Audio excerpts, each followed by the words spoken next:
You know what absolutely blows my mind? Watching people gamble with the stock market like addicts at a slot machine, pulling the lever, hoping for wealth, while a 22% interest credit card balance quietly bleeds them dry in the background. It's financial insanity disguised as ambition. You can't fill a bucket that's leaking from the bottom, yet millions keep pouring their paycheck into it every single month and then wonder why they're stuck. My name's Nick, and I spend an unhealthy amount of time studying money, psychology, and the self-destructive patterns that keep people broke. Because let's be honest, most people aren't losing the wealth game because they're stupid. They're losing because they're emotional. They chase excitement instead of structure. They confuse motion with progress. If you're serious about breaking that cycle, about understanding the sequence of building wealth instead of throwing your cash at whatever looks shiny, hit subscribe and pay close attention. This might save you years of frustration and thousands of dollars. Here's a harsh truth. 1 in 3 Americans doesn't even have an emergency fund. And the median amount saved? $500. That's not an emergency fund. That's a delay before disaster. It's less than a single car payment. And yet these same people are asking if they should buy Tesla stock or invest in crypto. That's like debating which Ferrari to buy when your current car's transmission just exploded. See, wealth isn't built on excitement. It's built on order. There's a proper sequence that can literally save you tens of thousands over your lifetime and launch you toward financial freedom faster than you think. But most people skip the fundamentals because they're boring. Paying off debt isn't sexy.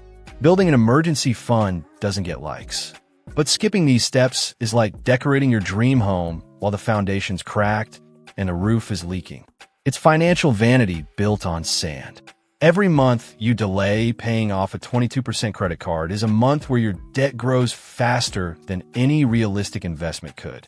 Every paycheck you ignore your employer match, you're rejecting free money. Every time you invest in a taxable account before maxing out your tax-advantaged ones, you're handing a bigger slice of your future to the IRS. Before you invest a single dollar, you need to build your safety net, a real one. Not for the what-ifs, but for the when it happens. Because life will happen. The emergency fund isn't just about money. It's about emotional stability. It's what keeps you calm instead of desperate when life punches you in the face. Start small. Your first $1,000 is your first layer of armor. Then build to 1 month of expenses. Then 3. Step by step. No panic, no noise, just discipline. Because the truth is, wealth doesn't belong to the smartest or the luckiest. It belongs to the calmest. And that's where your real freedom begins. According to Vanguard, those who had at least $2,000 saved for emergencies scored 21% higher on measures of financial well-being than those who had no emergency fund. That was the biggest rise associated with any of the financial variables they looked at. Although possessing that buffer has a significant psychological impact, $2,000 isn't a life-altering sum of money. Following the establishment of your emergency fund, the following action is crucial. Prior to making any additional investments, you must pay off all high-interest debt. And by high-interest debt, I mean anything that charges you more than around 8% per year.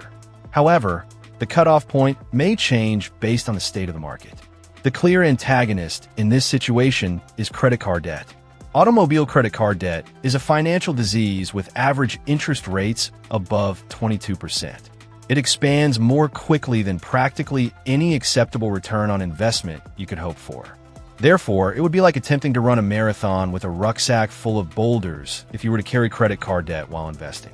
Theoretically, repaying debt with a guaranteed high interest rate yields a guaranteed return equivalent to that interest rate, which is frequently greater than the post-tax return on the stock market.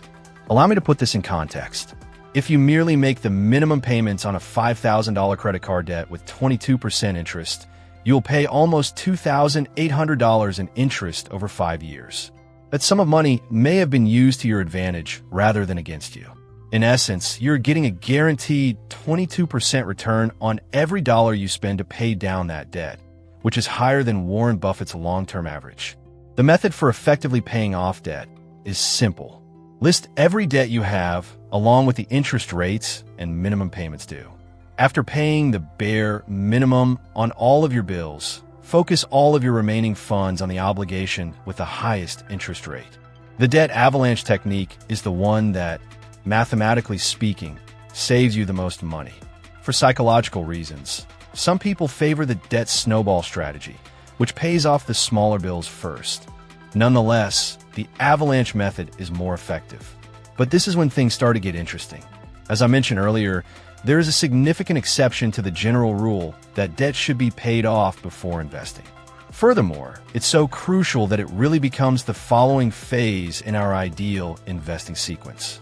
Even before you have paid off all of your high-interest debt, you should make enough payments to your retirement plan to receive the full match if your employer offers matching contributions. The math is compelling, even if this may appear illogical. Up to the match maximum, employer matching is virtually a 100% return on your investment. It normally makes sense to earn a 100% quick return, even if you have 22% credit card debt. It's similar to discovering cash on the ground that, if you pick it up, your employer will double.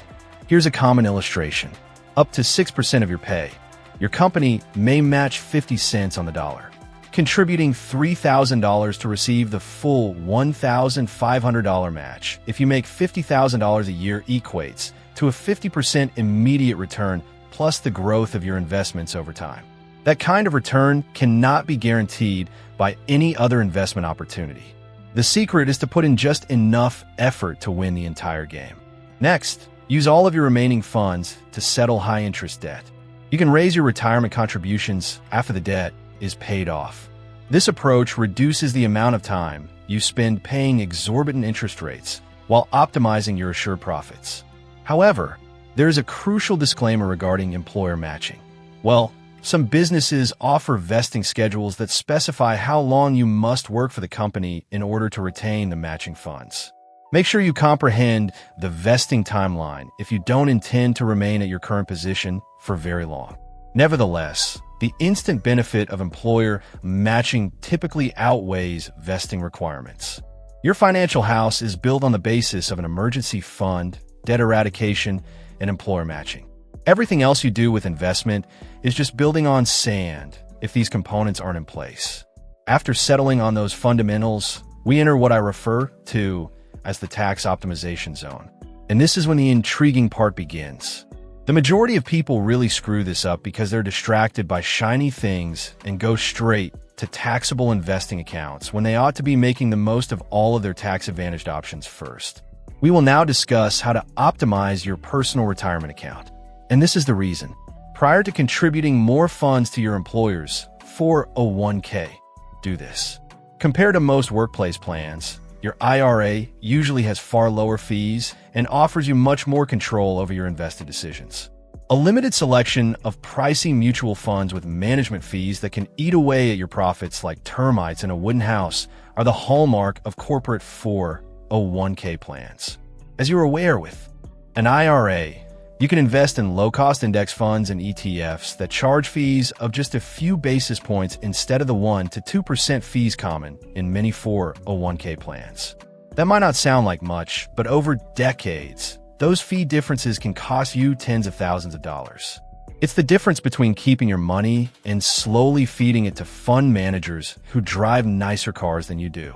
For 2025, you can contribute up to $7,000 to an IRA or $8,000 if you're 50 or older. The catch-up contribution is like a participation trophy for getting old, except this one actually helps you retire comfortably. And once you've maxed out your IRA contributions, then you can go back to your employer's 401k and start contributing beyond the match. But here's where the decision gets more complex, and it's something that keeps financial advisors employed and ordinary people confused. You need to choose between traditional and Roth versions of these accounts. And the choice can literally save or cost you thousands in taxes over your lifetime. The decision boils down to a simple question that has a complicated answer. Do you want to pay taxes now or later? Traditional accounts let you deduct contributions from your current taxable income, but you pay taxes when you withdraw the money in retirement. Roth accounts make you pay taxes up front, but then all your withdrawals in retirement are completely tax-free. Here's the general rule that works for most people. If you're currently in a high tax bracket and expect to be in a lower one in retirement, choose traditional accounts to get the tax deduction now. If you're in a lower tax bracket now, but expect to be in a higher one later, choose Roth accounts to pay the lower tax rate today. The problem is that predicting future tax rates is about as reliable as predicting the weather 3 months from now.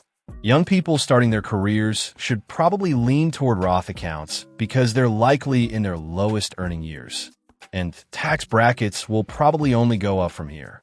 High earners who are hitting their peak income years might benefit more from traditional accounts to reduce their current tax burden. But honestly, if you're not sure, splitting your contributions between both types creates tax diversification and gives you options in retirement. If you happen to have access to a health savings account, this is where things get really exciting because HSAs might be the most underutilized investment vehicle in America. They're like the Swiss Army knife of tax-advantaged accounts, offering not one, not two, but 3 different tax benefits that make them absolutely incredible for the right people. You get a tax deduction for contributions just like a traditional IRA. Your money grows tax-free while invested, just like any retirement account. And here's the kicker that makes HSAs special. Withdrawals for qualified medical expenses are completely tax-free, even in retirement. It's the only account that gives you tax benefits on the way and while the money grows and on the way out. For 2025, you can contribute up to $4,300 to an HSA if you have individual coverage or up to $8,550 for family coverage. The catch is that you need to have a high-deductible health plan to be eligible, which isn't right for everyone. If you're young, healthy, and don't have significant medical expenses, an HSA can be one of the most powerful retirement accounts available. Here's the strategy that makes HSAs incredibly powerful. Pay for your current medical expenses out of pocket if you can afford to, and let your HSA money stay invested in the market. Keep all your medical receipts, because there's no time limit on when you can reimburse yourself for qualified expenses. You could pay for a doctor visit today, keep the receipt, and reimburse yourself from your HSA 20 years from now tax-free. After age 65, HSAs become even more flexible. You can withdraw money for any purpose, not just medical expenses, though you'll pay income tax on non-medical withdrawals, just like a traditional IRA. But medical expenses in retirement are essentially guaranteed. So having a pile of tax-free money specifically for healthcare costs is like having a secret weapon against one of retirement's biggest financial risks. The math on HSAs can be absolutely stunning. If you max out HSA contributions for 30 years and achieve a 7% annual return, you could have over $400,000 in completely tax-free money available for medical expenses. Given that the average couple retiring today will spend over $300,000 on healthcare throughout retirement, an HSA can essentially make those costs disappear from your retirement budget. Once you've maximized your HSA contributions, you go back and max out your 401k contributions beyond the employer match. The 2025 contribution limit is $23,500 for most people or $31,000 if you're 50 or older. At this point, you're really cooking with gas from a tax perspective. Between your IRA, HSA, and 401k, you can perhaps protect more than $35,000 per year from current taxes if you're under 50, or even more if you qualify for catch-up contributions. That is a substantial sum of money that is allowed to grow annually without the IRS deducting their share. You could be surprised by this aspect of the entire process. This is the moment that most individuals never reach. The typical American saves roughly 6% of their salary, which is typically insufficient to cover all of their expenses, including employer match and IRA contributions. However, congrats if you're among those who can successfully complete this entire process. You are already among America's top 5% of saving, and you are preparing for a retirement that most people can only imagine. Following this ideal sequence has the advantage of building a stronger financial foundation over time as each step builds upon the one before it. When life happens, your emergency money keeps you from going backwards. You can avoid losing money on interest payments by paying off high-interest debt. Making the most of employer matching ensures returns. more of your money can multiply in tax-advantaged accounts without interference from the government. Correct? However, we're not finished yet. The phase that most individuals prefer to begin with, taxable investment accounts, comes after you've explored all of these tax-advantaged possibilities. Additionally, there is a very specific approach to this last phase that can mean the difference between having a profitable pastime and actually accumulating significant wealth. In the wild west of investing, taxable investment accounts allow you to purchase individual stocks, trade options, speculate on cryptocurrencies, or just invest in traditional index funds with no restrictions on withdrawals or contribution limits. The majority of people also make their worst blunders there because they believe that being able to access every investment in the world automatically makes them smarter. The thing that really irritates me about taxed accounts is this. People forget all about the tax burden because they are so thrilled by the flexibility and unrestricted contributions. All dividend payments are subject to taxes. The IRS want to cut each time you sell an investment for a profit. It's similar to competing in a race with sand constantly being thrown in your shoes. It'll be far more difficult than it has to be, but you can still finish. Over time, the tax benefits of holding funds in retirement accounts as opposed to taxable accounts can be truly astounding. Suppose you make $10,000 a year for 30 years. If you earn 7% in a tax-advantaged account, you will have roughly $944,000. You can wind up with more than $700,000 in a taxable account with the same return, but with dividend and capital gain taxes paid along the way. That is a difference of about $4 million due to tax drag alone. Here, however, is where taxable accounts start to add value once all other options have been exhausted. They provide total adaptability. In 5 years, do you need money for a down payment on a home? No issue. Do you wish to retire ahead of schedule in order to access your retirement funds? You can get the necessary bridge funds through taxable accounts. Do you intend to leave your children money? When you pass away, the basis of taxable accounts increases, perhaps removing capital gains taxes completely. There you have it then. In their haste to become wealthy quickly, most people totally disregard the best order for investing their money.